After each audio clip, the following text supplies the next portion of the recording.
Maryland basketball should absolutely be a top 25 team.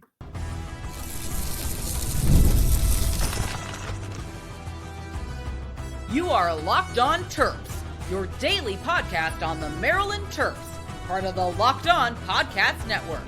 Your team every day. What's up, everyone? I'm Tre Moore, host of Locked On Terps, part of the Locked On Podcast Network, your team every day. So thank you for making us part of your day. And today's episode is brought to you by the Gametime app. Download the Gametime app, create an account, and use code LOCKEDONCollege for $20 off your first purchase. I'm also doing work at InsideBlackandGold.net, so make sure you guys head over to InsideBlackandGold.net for all your late Terps news. Maryland basketball should absolutely be a top 25 team right now in the country. I think the voters are getting it wrong. I think they're not doing this correctly. I think Maryland basketball should absolutely be a top 25 team right now in the AP poll, in the college basketball poll. Right now, technically, we are ranked 26 unofficially, getting the most votes outside the top 25 team with 119 votes to be in the top 25. Dayton was next in line with 108. Drake was next in line with 91. And St. John's had 90. But I think that Maryland basketball should not be receiving votes, but they should be a top 25 team right now in the country. And I think it's kind of messed up that right now Maryland basketball hasn't made it into the top 25 yet.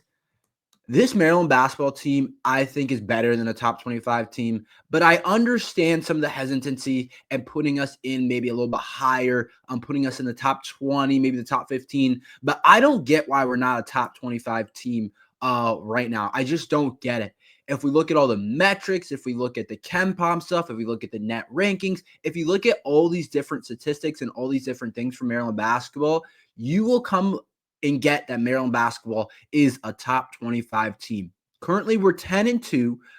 We're 10-2, which I think is a very fair record to be in the top 25. I think it's a really good record. And when you look at some of the teams ahead of us that are in the top 25, some of their records aren't as good.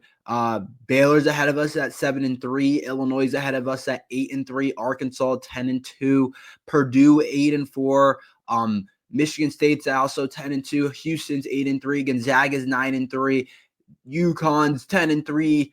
Oregon, Marquette's 11-2. And I know some of these teams have some big time wins, and so you kind of evens itself out. But it feels like how Maryland basketball has been winning, how we've been dominating the opponents that we're supposed to be, would lead us to be a top 25 team. We're not only just kind of beating opponents that we're supposed to beat, like you see in college basketball and college football. I think the college football playoff was a really good example of this. You see teams that kind of just skate by and end up being 11-1 because they didn't play anyone the entire season. When you think about college football, I think this is a perfect example for what I'm kind of trying to convey. When you think about Indiana football this year. When you think about Indiana football this year, they made it to the playoff. They got smacked by Notre Dame, and you look back at their scores and you start wondering, should they have been in? Did they deserve to get in? They scraped by a lot of different people, but they were still able to get in the playoff. And I think Maryland basketball, even though it's college football to college basketball, you can make the same point. There's a difference between you winning games against good teams or winning games against bad teams or teams that not as good as a lot of people think, mediocre Big Ten teams versus you crushing them. And it's not like Maryland basketball has been barely skating by getting these wins. Besides the Villanova win, we've been getting dominant type of wins. We're dominating our schedule. We're dominating the people we play. We're dominating, and that's why we have the biggest margin of victory average in the entire country. And that's another stat that I think should lead us to be in the top 25 team. We're smacking teams that we should beat. So it's not like, oh, Maryland is playing this easy schedule, which we have played. I'm not going to lie. We haven't played that tough of a schedule. It hasn't been that difficult. But the teams that we are beating in terms of the quality wins, we're beating them by a lot. And it's more than what Vegas has us projected. It's more than like what a lot of people predict us to beat teams by. When you look at it, like Syracuse, we just played Syracuse on last Saturday. We crushed Syracuse 87-60. Beat them by 27 points. It's not like we're barely skating by Syracuse with a 5-point win. We're absolutely crushing them, showing that we're dominant against a team like that we're much better than them. The spread was projected at like 14 points. KenPom had us at like an 11-point win over them. So clearly we're even better than a lot of the statistics say we are. Same thing with Ohio State. First Big Ten game for a newish Maryland team with new starters basically everywhere when you look at it. Besides Julian Reese, we have a new freshman in Derek Queen. We have transfers at all guard spots. And we were able to smack Ohio State in our first Big Ten game 83-59. That's not easy to do in college basketball. It's not easy to beat teams like Maryland's beating them right now. And I think that's a big reason why the Terps should be a top 25 team, because we're not just skating by beating some of these teams. We're beating these teams good. We're absolutely crushing these teams. And that's not even me talking about some of the lower level teams that we beat. Like when we played St. Francis, we beat them 111-57. Alcorn State, 96-58. I don't even really want to flex that. Or Canisius, 108-37. I don't even want to flex that really, because that's not really that important to me. But I think when you look at beating Ohio State and then also beating Syracuse, we crushed them. And then when we look at beating Villanova, we won a hard-fought game against Villanova. Plenty of teams in the country have barely won against solid teams like Villanova, or even have losses against teams like Villanova. And then I also think you can take away something from our two losses. They're both teams, the two teams that we lost to are both top 25 teams. A lot of teams that are in the top 25 have really bad losses, and that's college basketball. I'm not saying some of these teams shouldn't be ranked. You're going to lose a game you shouldn't. You're going to lose to somebody that's not that good. You're going to lose to a bad team. That's just what college basketball is. I remember watching UConn in that one tournament, and they dropped a bunch of losses to a couple of not bad teams, but they lost a couple of games that they probably shouldn't have when UConn was in that. It was the Maui tournament. I think you can lose two bad teams, but Maryland hasn't lost to a bad team. The only teams that we've lost to are top 25 teams. Like, look at what UConn did I'm going to call it the Maui. I think it was the Maui Invitational, where they actually randomly just struck a really hard spot. They lost to teams that aren't even ranked anymore. They lost 3 games to teams that aren't ranked. None of these teams are ranked. They lost to Memphis, who's receiving votes, by 2. They lost to Colorado, who's not that good of a team this year, by 1. And then they got smacked by Dayton, and they're still the 11th ranked team in the country. I understand they've gotten some big wins against some good teams, but still, Maryland feels like a team that they haven't lost to anyone bad. It'd be one thing if it's like, oh, we haven't really beaten anybody, but we have a couple bad losses. We don't have any bad losses. Our 2 losses are to 2 really good teams that are both inside the top 25. To Purdue, we lost to Purdue and to Marquette. And currently Marquette, what are they? The 8th ranked team in the country. And I don't want to say this. I could argue it when you watch the game, it felt like Maryland was better than Marquette and Purdue. The games didn't go how at the end. Maryland just didn't squeak them out. But that's not really the argument I'm trying to make, because that's more opinionated that you could argue. But against Marquette, the number 8 team in the country, we lost 78-74 in a game that we absolutely could have won. So it's not like we lost to Marquette by 15. We're losing to good teams by 4 points. Marquette, a 4-point loss. Purdue, a really solid team this year, by 5 points. The number 21st ranked team in the country, that's 9-2, lost to them by 5 points. It feels like the losses that Maryland's taking right now aren't that bad. The 2 losses that we have really aren't that bad, I think. And I just question why Maryland currently isn't in the top 25, because we've crushed teams that we're supposed to beat, and teams that we're supposed to beat moderately, we're absolutely still dominating, like Ohio State and Syracuse. And the 2 teams that we barely lost to are both ranked in the top 21 in the country. So it feels like being 26 in the country isn't a win for us. It feels like we should absolutely be a top 25 team. And we'll see how next week goes. We might slide into it. We have another bad game, but after that, it's going to be the real test. And I'm making the argument for Maryland basketball, but there's definitely an argument for us to be out with who some of the teams we're playing. But after this game against Maryland Eastern, we get into the real schedule, we get into the real games, and we'll see how Maryland plays because we're going to get Washington, we're going to get Oregon, we're going to get UCLA, Minnesota, Northwestern, Nebraska. We're going to get into the meat of the Big Ten. And that's going to be the real decider to see if Maryland basketball is a top 25 team. I think we are. I think we're more than talented to be a top 25 team. I think the voters are just hesitant with some of our schedule, which I do have to say, some of it is fair. But I still would argue that we're a top 25 team. And I think a lot of you guys would agree with me that we deserve to be in that 25, and we're more than good enough to be in the top 25. I think a lot of you guys would agree with me on that. Maryland football, does Mike Locksley need to get more guys in the portal? What position groups still need work? I'll talk about that next.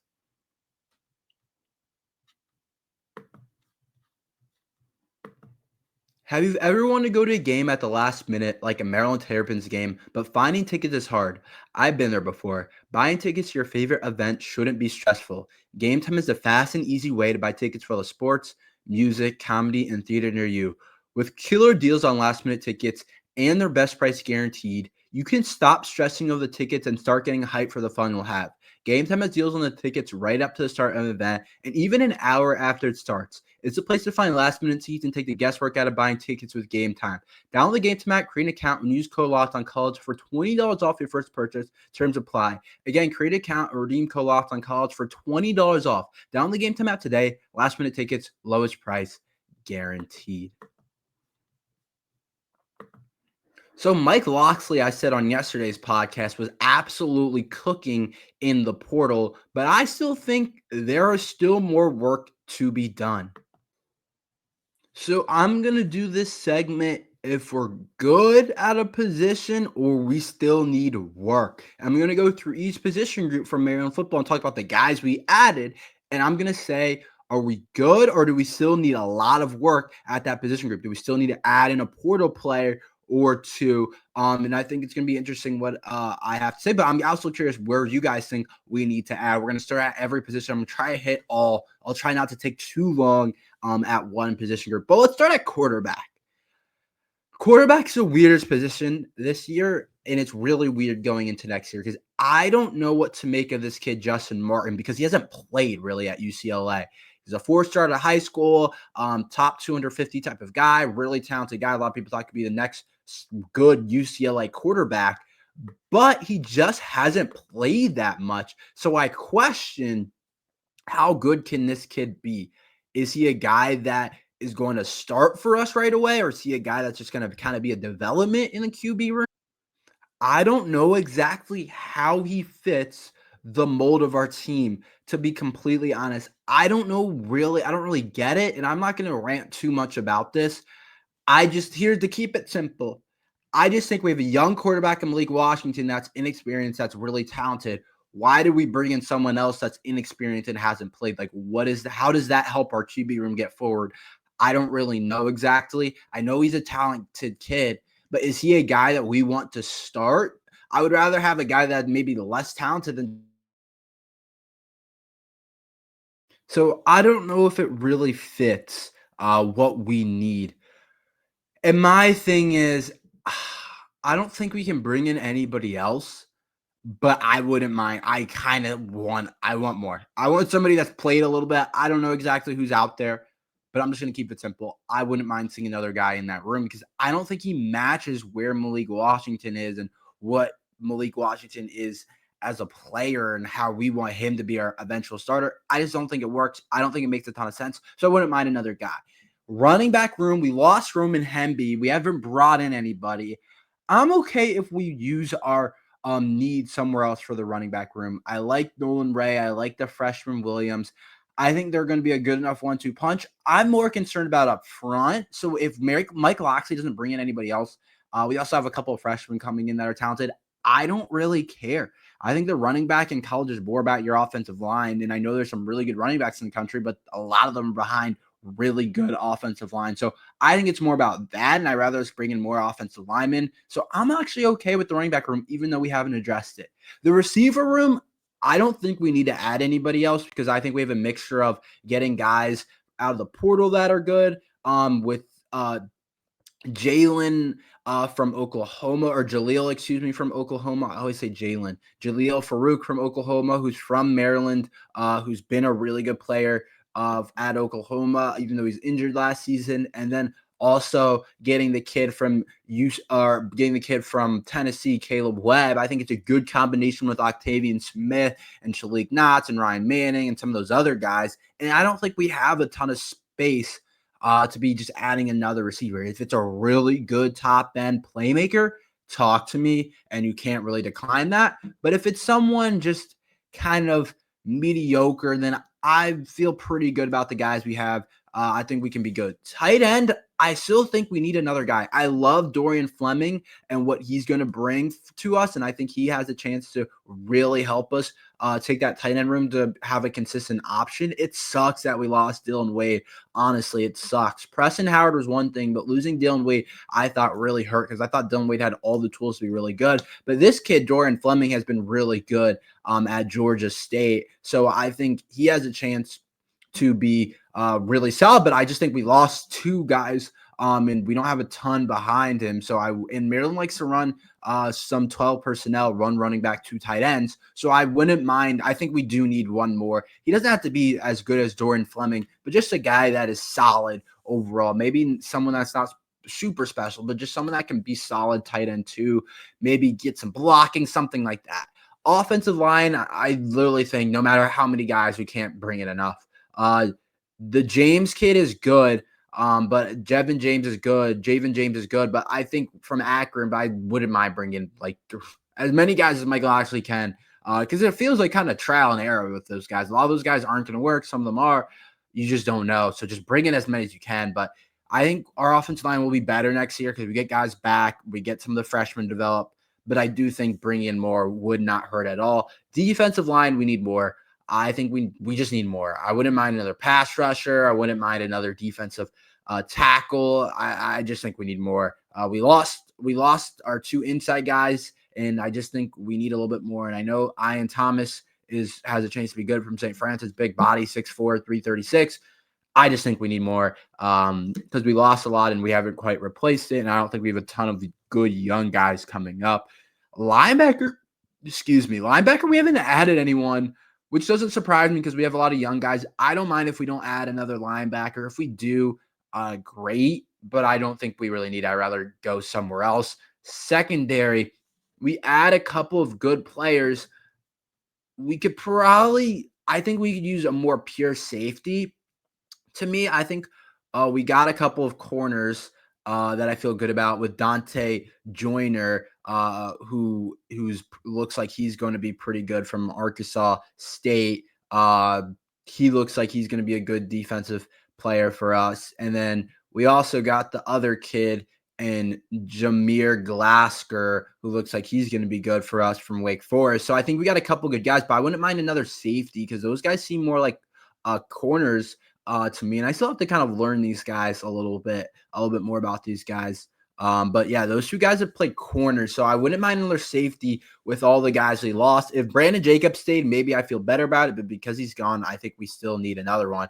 So basically, we need a lot more still. I don't know how many more guys we'll actually get, but I do think we need a good amount more. But I feel pretty good about who Mike Locksley has brought in to rebuild his roster, but we'll see actually how it ends up shaping up overall.